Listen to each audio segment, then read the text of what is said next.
Hey y'all. So today I'm going to go over a crisis survival skill.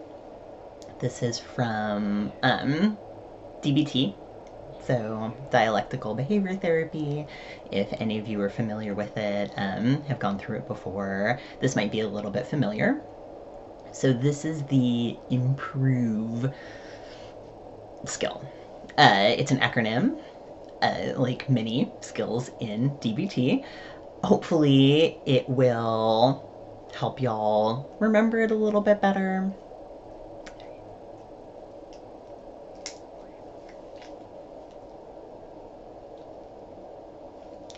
So today I'm going to cover the crisis survival skill improve. For those of you who have done DBT before, this might be familiar. It's part of the distress tolerance module, and it can be super, super useful for managing when overwhelming feelings come up.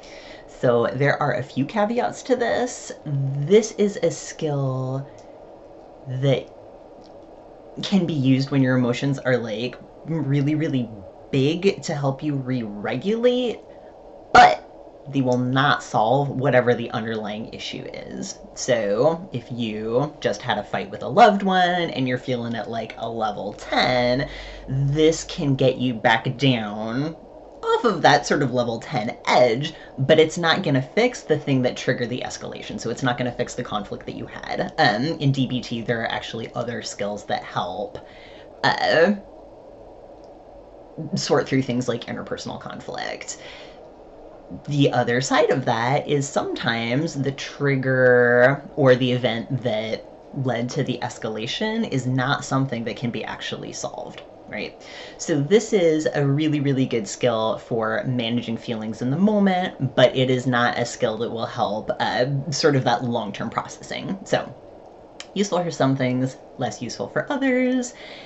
Take what works for you, leave the rest. Totally, totally fine. And again, not every skill is going to work for everybody. Not every skill is going to work every day. So you're encouraged to play around, experiment, see what feels good or what helps things feel tolerable. That's okay too. We don't necessarily need to aim too high. All right, so the IMPROVE acronym stands for imagery, meaning, prayer or meditation, relax, one thing in the moment, vacation, and encouragement. So starting from the beginning, and these all have things that are going for it and things that may be less useful, sort of depending on, again, who you are and what your situation is. So imagery at the cheesiest can be described as going to your happy place. So soothing images.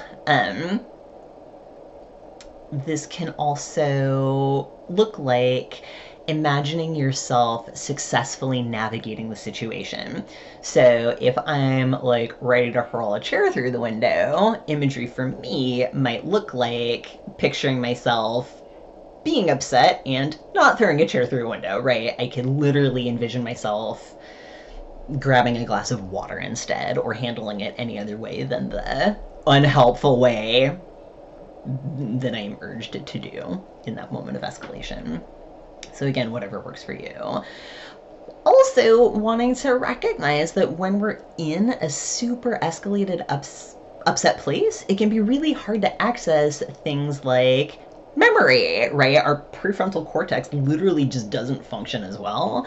So that's memory, language, sort of adulting. So if you notice that you struggle with recall in moments of upset, you can't remember what skill you're supposed to use or what skill works for you, that's is not just you. That's something that happens across the board. So again, at the end of this, I'll talk a little bit too about ways that you can engage this in moments of escalation when maybe it is a little more difficult to bring these things forward. Okay, moving on to meaning. So this is finding meaning for... That's a little hard for me to describe. So like finding meaning for the situation or the pain that you're in. So this could look like, uh, oh man, is it? I think it's Kelly Clarkson. Oh, I get Kelly Clarkson and Carrie Underwood confused. Forgive me. Anyway, I think it's Kelly Clarkson. Kelly Clarkson. What doesn't kill you makes you stronger, right? That was a little bit of a tangent, but you get the idea. So making this into something larger, an obstacle that you can practice overcoming, an opportunity to step into your resilience. Okay, so moving on to prayer. So this doesn't necessarily have to mean religion, although if that's something that's meaningful for you, that's also totally fine. This is any state of mind that gets you into this sense of connection with others, right? Remembering that we are all part of a greater whole. We're part of a web, both individual and participants in a larger system. So this is, again, something that fosters that sense of something greater than ourselves. That could look like meditation, that could look like poetry, that could look however, again, is going to be meaningful for you. Just a reminder that there's things out there bigger than us and bigger than our struggles. It can help put things in perspective and also sort of foster that sense of compassion and empathy. Relaxation is sort of more around physical relaxation. So this is where you would pull in your somatic tools. So paced breathing, progressive muscle relaxation, stretching, bubble bath, whatever is going to make your body feel as good as it can feel in the moment, right? And this is whatever body stuff is feeling accessible for you in the moment. There's no right or wrong way to engage in relaxation. Next thing is one thing in the moment. When we're in escalated, upset space, it can get real easy to think about all of the things that are happening instead of the one thing that is happening in front of us. Right, it's sort of like I don't know if any of y'all play Katamari Damacy, but right, you have the initial thing that's upset, and then you pull in like sort of more and more things to create this giant, unmanageable ball of chaos. When that doesn't have to be the case, right? When you are future tripping about something that's going to be due a month from now, on top of the thing that's due in 20 minutes, right, like you don't actually need to hold all of that in your brain space at once. So one thing at a time is handling, I guess I should say, focusing your concentration onto one thing. So that could be the challenge at hand, if you want it to be, right? If there's problem solving to be done. For example, this is a really goofy thing from my life, but sometimes if there's too many dishes in the kitchen, I get overwhelmed and start to like shut down, right? Future tripping about like, if I don't get these dishes done, then I won't get to bed on time, and if I don't get to bed on time, then I won't feel good when I wake up, and my whole day will be ruined tomorrow. Ugh, that's a lot. That's a lot. So instead, this could look like, all right, I'm going to start by washing one dish. I'm going to try that, see how I feel. If that feels okay, I'm going to move on to another dish. I'm not going to worry about tomorrow. I'm not going to worry about what time I'm going to go to bed.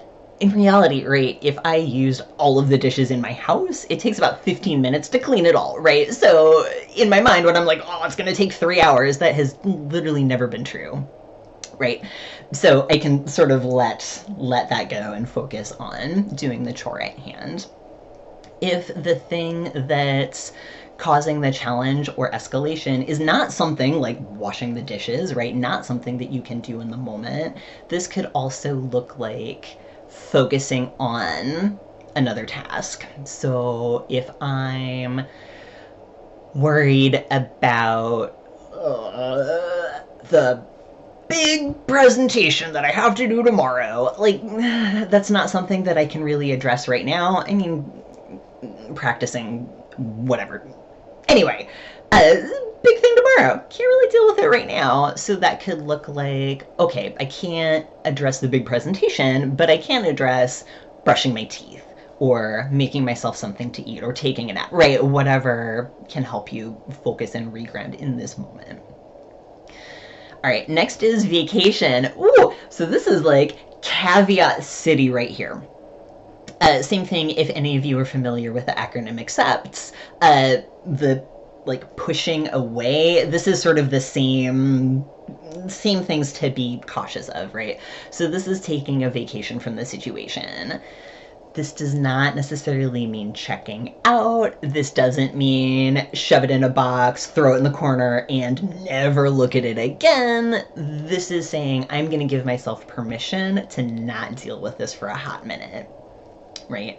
With the dishes example, that could be like, yes, this is overwhelming, and for the next 10 minutes, I'm going to sit and do a breathing exercise or take a walk and not think about dishes. The promise being, I will get back to it eventually, right? This is not something that I'm going to ignore forever, but right now, allowing myself to take a break. And again, with the like big presentation tomorrow, this is not saying I'm going to skip town so I never have to go back to this job, right? This is like, okay, I am going to say, Kian, it's okay for you to like not think about this for a moment. I will come back to it later, right? Encouragement. This is great. This is one of my favorites. So this is around self-affirmation, right? And again, I've spoken a little bit before about the difference between affirmation and false positivity. So this is not me saying like things are going to be okay, right? That's invalidating my own emotions, right? Like things fucking don't feel okay right now, and that's all right. I'm a human. I'm allowed to have big feelings about things.